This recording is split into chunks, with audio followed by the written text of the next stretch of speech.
Good morning everyone, তোমরা সবাই কেমন আছো? আশা করছি সবাই অনেক ভালো আছো। আমি না অতটাও ভালো নেই, কারণ এই শীতের সকালে ওঠা মানে বিরক্তিকর হয়ে উঠছে। আমার এমনিতেই উঠতে খুব অসুবিধা হয়, মানে কি বলবো, আমার উঠতে ইচ্ছে করে না। গরমের দিনেই প্রায় 7টার দিকে উঠি, তাহলে ভাবো শীতের দিনে কি করব। শীতেও সেই 7টার দিকেই উঠেছি আজকে। প্রায় যখন আমি উঠোন ঝাড় দিই সব কাজ সেরে, মানে ঘর ঝাড় দিয়ে বিছানা তুলে, তখন প্রায় 7:30 বাজে। তাই দেখো কত কুয়াশা।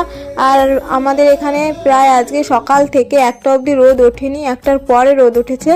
মানে কি বলবো, এত ঠান্ডা ভালোই লাগে না। আর যারা সকাল সকাল উঠে জল টল দিয়ে থালা বাসন মাজে, আর কি কত কিছু কাজ থাকে সকালে উঠে, যাদের কাজ করতে হয় তাদের খুবই কষ্ট হয়, সেটা আমি বুঝি এখন। আর আমার যদি সত্যি মা থাকতো তাহলে তো আমি এসব করতাম না, সকালে উঠে মা করতো, কিন্তু তখন মায়ের কষ্টটা বুঝতাম না আর কি। এখন বুঝি যে একটা মা কতটা কষ্ট করে সকাল সকাল উঠে। সব